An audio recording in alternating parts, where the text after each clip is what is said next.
assistida, Josué.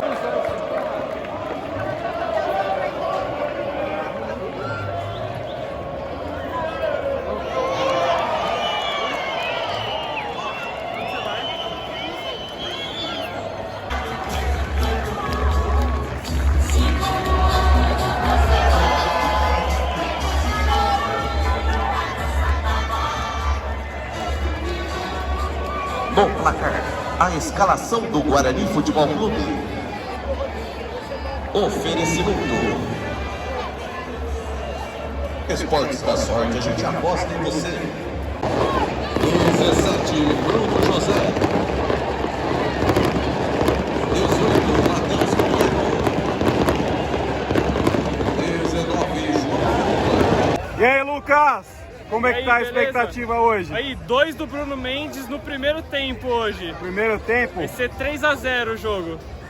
E aí, paizão, quem que vai Vamos brilhar lá. mais hoje, hein? 3 a 0, tô com meu filho e não abro, velho. Hoje é Guarani. Hoje é Guarani, quem que vai brilhar hoje? Ah, Bruno Mendes. Bruno Mendes? De novo. Aniversariante? Ele mesmo, presente de aniversário. Aí sim, hein? E aí, meu amigo? Beleza? Eu acho que é um do Bruno Mendes, um do João Vitor e um do Bruno José. Boa, 3 boa! a 0 Guarani hoje. Bruno José merece. Beleza? Só festa hoje? 1 a 0 Bruno Mendes.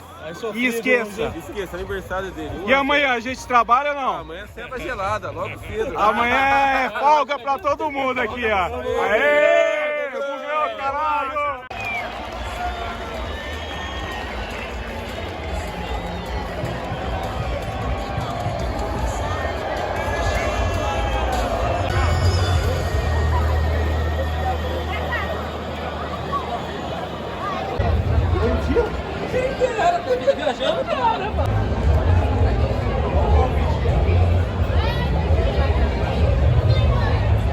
E aí, mano, esse momento histórico aqui, iluminado, brinco iluminado. Brinco de Ouro é minha segunda casa, né? Então a gente está muito orgulhoso pela evolução que a diretoria, a torcida, a ideia que a gente vem comprando. O estádio hoje vai estar maravilhoso, vai estar lindo. Daqui a pouco vocês vão ver na sequência desses vídeos aqui.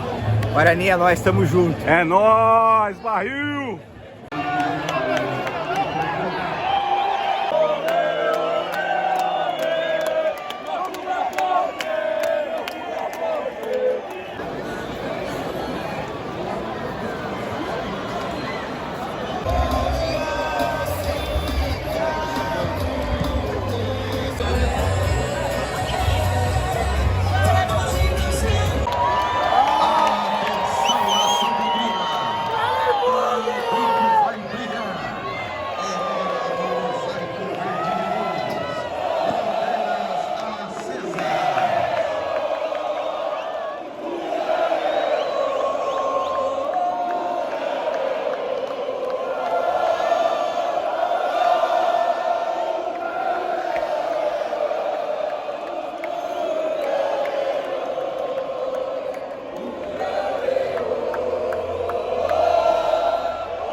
cima, direita, esquerda. Vamos fazer um brinco brilhar.